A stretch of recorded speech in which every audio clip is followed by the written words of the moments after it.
आज 9 दिसंबर 2023 को international anti corruption day मनाया जा रहा है।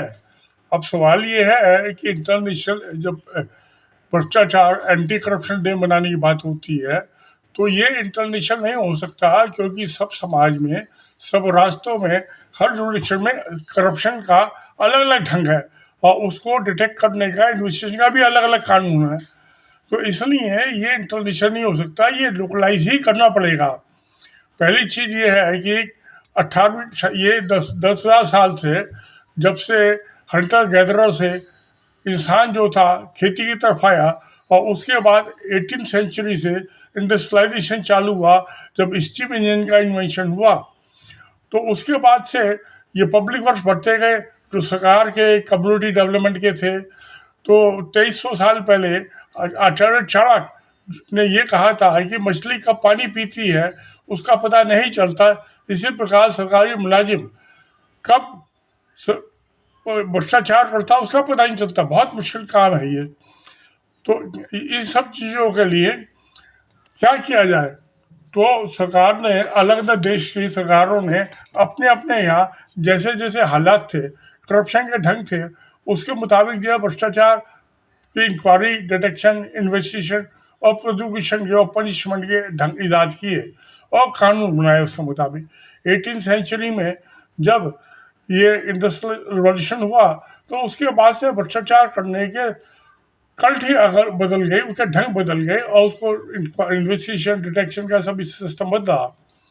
अब मैंने जो था, जो मेरी fragile nation and society Kindle E book पे पब्लिश हुई थी 2017 में, उसमें मैंने चैप्टर था एक, करप्शन पब्लिक वर्क्स डिपार्टमेंट्स। तो उसमें मैंने जिक्र किया था कि कैसे ही शुरू से ही प्लानिंग स्टेज से ही करप्शन के लिए स्कोप रखी जाती है। इसी प्रकार जो है, जो गवर्नमेंट ने उसको रोकने के लिए एंटी करप्शन डिपार्टमेंट बनाए, सीरियल फ्रॉड इन्वेस्टिगेशन ऑफिस बनाए, उसके बाद central investigation, central vigilance commission बनाया। सेंट्रल ब्यूरो इन्वेस्टिगेशन, उसका कोई फायदा नहीं हुआ। 1,000 केस पकड़े गए तो उसमें से मुश्किल से 5-6 को सजा हो पाती है। तो इसलिए इसको, इन चीज़ों से नहीं रोक पाएंगे। दो चीज़ें, एक तो हम जो है आदमियों का, लोग बागों का, उनका मॉरल कैरेक्टर सुधारें। वो काम बहुत मुश्किल है, वो माँ की गोद से चालू होता है। मगर समाज के हालातों में इंसान को जो है, आदमी को जो है समाज बनाता है, वो समाज के हालातों में जिनमें जीता है उसके मुताबिक वो काम करता है। ये सब चीज़ें हैं। अब एंटी करप्शन डिपार्टमेंट बना, उसका कोई नहीं हुआ फायदा, और क्योंकि उनमें अपने आप में जो एंटी करप्शन डिपार्टमेंट जो पुलिस थी, ये सेंट्रल, उनमें खुद में करप्शन था। तो वो क्या करप्शन, जब वो एक सिपाही, एक पुलिसमैन रिश्वत देकर पुलिस में भर्ती होता है तो वो तो खुद करप्ट हो गया, वो क्या भ्रष्टाचार रोकेगा? तो इसलिए ये सब चीज़ें जो है ठीक नहीं है, ये इफेक्टिव नहीं है। उसके बाद का ऑडिट। अब सवाल है ऑडिट में क्या हो, इफिशिएंसी है वो audit work in government business. एक मेरा चैप्टर उसमें पब्लिश हुआ था इसी किताब में, उसके अंदर बताया कि ऑडिट की डिफिशिएंसी क्या है, उसकी खामियां क्या हैं। मगर सवाल ये है कि स्पेशलाइज कैडर्स क्या है, वो नहीं, सब कुछ नहीं अमल हो रहा। उसके बाद फिर जो एक पब्लिकाइजेशन चला हिंदुस्तान में, दिल्ली में, लोग कि ये लोकपाल बनाओ, लोकायुक्त बनाओ, मगर वो बने तो सही, कानून बने, वो ऐसे बने कि वो लच्चर कानून है। अब सवाल ये है कि इनको सेलेक्ट कौन करेगा? डेमोक्रेसी में जो प्राइम मिनिस्टर है वो हेड ऑफ गवर्नमेंट है, उसकी रिकमेंडेशन पे, कैबिनेट के रिकमेंडेशन पे राष्ट्रपति प्रेसिडेंट इंडिया जो अपॉइंट करेगा। अब सवाल ये, जो इलेक्टेड आदमी है वो अली बाबा 40 चोरों का सरदार है।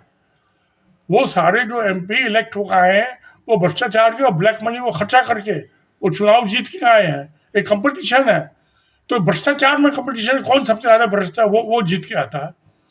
अब इन सब चीज़ों को हम जब देखते हैं तो शायद सवाल ये है कि अब इसको क्या करें। तो इसका मतलब है कि हमें जो है, जो लोकपाल या लोकायुक्त है, उनके अपॉइंटमेंट को, उनके सिलेक्शन और अपॉइंटमेंट को इससे पॉलिटिकल और ब्यूरोक्रेटिक जो जंजाल है उससे अलग करना पड़ेगा।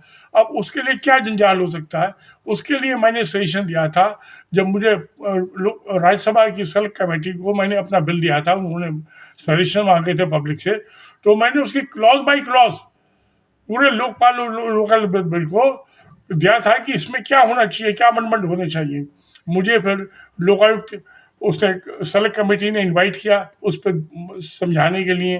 तो उन्होंने मुझे कहा कि मिस्टर अग्रवाल, आपके सजेशन हमने पढ़ लिए हैं, बड़े अच्छे हैं, मगर ये मॉरली तो ठीक है, मगर हम इसको नहीं मान सकते कि आप प्रधानमंत्री को और सरकार को इससे लोकायुक्त और लोकपाल के सिलेक्शन से अलग करते हैं।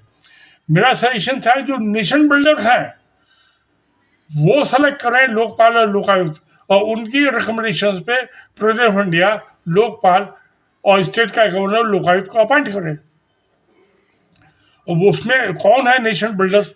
नेशन बिल्डर्स हैं, मैंने उसमें सजेशन दिए थे कि number 1 president of the bar council of India, president of the institution engineers, president of the institution surveyor's, president of the electronics this medical council of India president. इस तरह से मैंने उसमें 10 नाम सुझाए थे कि उनके सजेशन के ऊपर ये लोग नेशन बिल्डर्स हैं। ये अपने प्रोफेशन में इलेक्शन तो होते हैं इनमें, मगर उसमें भ्रष्टाचार नहीं होता है। वो डॉक्टरों के एसोसिएशन में वो डॉक्टर ही इलेक्ट करते हैं। चार्टर्ड अकाउंटेंट की में कॉस्ट अकाउंटेंट की जो एसोसिएशन हैं उनके इंस्टीट्यूशन के प्रेसिडेंट है, वो उसमें चार्टर्ड अकाउंटेंट कॉस्ट अकाउंटेंट, वो जनरल पब्लिक उनको इलेक्ट नहीं करती। तो आप ये कह सकते हैं कि वो डेमोक्रेटिक नहीं होगा, मगर they are the nation builders. वो राष्ट्र के निर्माता हैं, इंजीनियर्स, डॉक्टर्स, अकाउंटेंट्स, एडवोकेट्स। तो इनको जो है ये सब इलेक्ट करें, ये सदस्य करें प्रेसिडेंट इंडिया को, और प्रेसिडेंट को उनका अपॉइंट करें। अब सवाल ये है कि प्राइम मिनिस्टर वो तो अली बाबा 40 चोलों का सरदार है। वो जो एमपी इलेक्ट हो गया है या स्टेट में एमएलए इलेक्ट हुए, वो सब भ्रष्टाचार से इलेक्ट हो गए हैं। चोरी के पैसे से, ब्लैक मनी से उन्होंने खर्चा किया है इलेक्शन में, उसके दम पे इलेक्शन जीत के आए हैं। तो आप अगर जो वो लोग इलेक्ट करेंगे, अच्छा अब सवाल ये है कि जो गवर्नमेंट में बैठे हुए ब्यूरोक्रेट्स हैं वो क्या करें? वो तो गुलाम है। जो प्राइम मिनिस्टर कहेगा, अब कैबिनेट सेक्रेटरी जो है सीनियर मोस्ट आईएएस ऑफिसर होता है, उसकी हैसियत जो है गवर्नमेंट कंपनी सेक्रेटरी की तरह से। उसका काम तो ये कैबिनेट की मीटिंग हो, उसका एजेंडा सर्कुलेट करे, उसके मिनिट्स बना दे, जो प्राइम मिनिस्टर अप्रूव करे, कहानी खत्म हो गई। उससे ज़्यादा पावरफुल तो जो इस मिनिस्ट्री के सेक्रेटरीज हैं, they are the actual ruler. और ये तो बेपढ़े लिखे आदमी आते हैं, इनको कुछ पता नहीं होता प्रधानमंत्री को, मंत्रियों को। ये तो जहाँ उन्होंने पॉलिसी फ्रेम करनी है, कोई भी चीज़ करनी है, वो सब आईएएस करते हैं।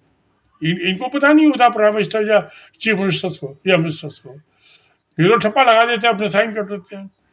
तो इसलिए जो नेशन बिल्डर्स हैं वो इलेक्ट करें, इसको सजेस्ट करें, सिलेक्शन करें, और उसके बाद हर तीसरे महीने उसकी परफॉर्मेंस का ऑडिट करें, लोकपाल और लोकायुक्त का।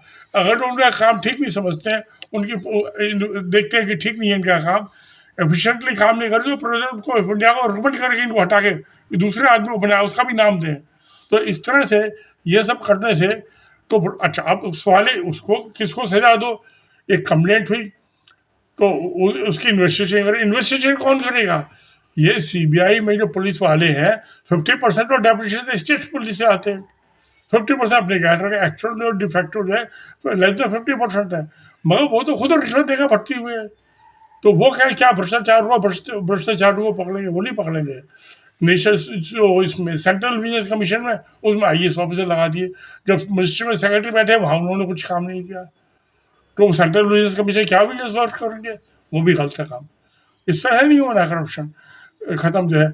इसके लिए जो मैंने सजेशन दिया था कि इन्वेस्टिगेटर भी जो है वो chartered accountant, cost accountants, engineers, ये इन्वेस्टिगेटर होने चाहिए। इनको पुलिस पावर्स होनी चाहिए इन्वेस्टिगेट करने के लिए, आइडेंटिफाई करने के लिए, इन्वेस्टिगेशन के लिए, और प्रोसिक्यूट करने के लिए एडवोकेट्स होने चाहिए। वो जो बार काउंसिल ऑफ इंडिया है वो उनका एक पैनल बना दो, चार्टर्ड अकाउंट्स का एक पैनल बना दो, वो सब इन्वेस्टिगेशन, इंजीनियर्स का एक कार्यभार, सिविल इंजीनियर्स का, मैकेनिकल इंजीनियर्स का, इलेक्ट्रॉनिक्स इंजीनियर्स का, वो इन्वेस्टिगेशन करके तो ऑडिट भी, ऑडिट जो है लोकपाल और लोकायुक्त का, स्टेट में लोकायुक्त का, सेंट्रल में लोकपाल। तो इस तरह से जो है करप्शन ख़त्म होने के तो ख़त्म होना तो तकरीबन नामुमकिन सा ही है, वह कम होने का बहुत कुछ चांसेस हैं। और हर उसमें डिपार्टमेंट में स्पेशलाइज कैडर होने चाहिए। जैसे सिविल इंजीनियरिंग का, उसमें क्वांटिटी सर्वेयर्स होने चाहिए जो कि कॉस्ट कॉन्ट्रैक्ट और टेक्निकल ऑडिट का एक्सपर्ट हो। वो देखें कि जो एस्टिमेट बना है उसको चेक करें, जो काम हुआ उसकी क्वालिटी चेक करें, उसका जो बिल्स है उसको टेस्ट चेक करें, इस चीज़ को ऑडिट करें। ये आगे जो है ये चार्टर्ड अकाउंटेंट आगे ये अगर सब चीज़ों को ऑडिट करने के लिए इंजीनियरिंग का ये नहीं कर पाएंगे, इनकी इतनी कंपटेंसी नहीं है। तो इन सब बातों को मैंने रिकमेंड किया था। तो जब लोकपाल को जो सेलेक्ट कमेटी थी, वो मैंने स्टैंडिंग कमेटी को भी दिया था, उसके बाद सेलेक्ट कमेटी भी दिया। तो उस मुझे बुलाया था उन्होंने, लोकपाल कमेटी ने। मैंने उनके सामने बात रखी अपनी कि तो पहले मैं भेज चुका था उनको, अपना लोकपाल बिल सबमिट कर चुका था। उसके मैं भ्रष्टाचार निवारण समिति रजिस्टर का दिल्ली का मैं चेयरमैन भी हूँ। उस कैपेसिटी में मैंने उनको प्रेजेंट किया था बिल।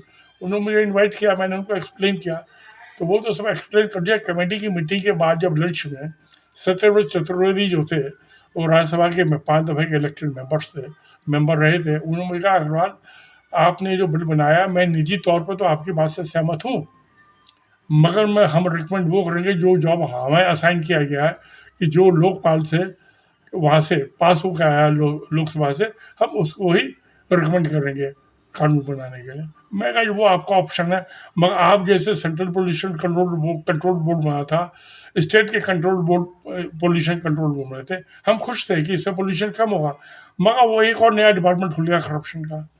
मैं कहा इसी तरह लोकपाल और लोकायुक्त है, ये आप एक और नया करप्शन का डिपार्टमेंट खोलेंगे, इससे करप्शन नहीं खत्म होने वाला। तो इसके लिए जो है मॉरल किसी का ठीक करना बहुत मुश्किल काम है, वो उसके बचपन से बिल्टअप होता है, माँ की गोदी से होता है। अब वो जब समाज में चलता है, उसको समाज के अंदर ही जीना होता है, वो उसी के मुताबिक अपने आप को ढाल लेता है। ईमानदार आदमी गवर्नमेंट सर्विस में रह के वो परेशान होता है, तो इसलिए आदमी उस परेशानी से बचने के लिए वो छोड़ देगा। जैसे सब बाकी लोग हैं, ऐसे मैं भी नौकरी करता हूँ अभी। तो ये सब बातें हैं, इन चीज़ों से करप्शन नहीं ख़त्म होने वाला। ये जो मैंने जो उनको बताई थी लोकपाल और लोकपाल सेलेक्ट कमेटी के बाद, सच्चाई वही है। तो इसलिए हम इंटरनेशनल डे सेलिब्रेट कर लें, फंक्शंस कर लें, उसमें लोगों को मालाएं पहना दें, उससे नहीं होने वाला। क्योंकि हर समाज में हर किस्म के अलग अलग करप्शन के ढंग, उसके मुताबिक ही ख़त्म करना का इलाज करना पड़ेगा। दूसरी करप्शन के कोर्ट में पड़े रहते हैं, एविडेंस के नहीं होने से या कम होने से उसको बरी कर देते हैं। और जब सवालिया प्रोसिक्यूटर इन्वेस्टिगेटर वो खुद ही करप्ट है, तो क्या भ्रष्टाचार रोकेंगे? नहीं रोक पाएंगे। मेरा तो ये इसमें आज इंटरनेशनल मैं पहली दफ़ा इसके ऊपर अपना वीडियो बना के डाल रहा हूँ। मुझे उम्मीद नहीं है कि इससे कुछ होने वाला है। ओके, धन्यवाद, नमस्कार।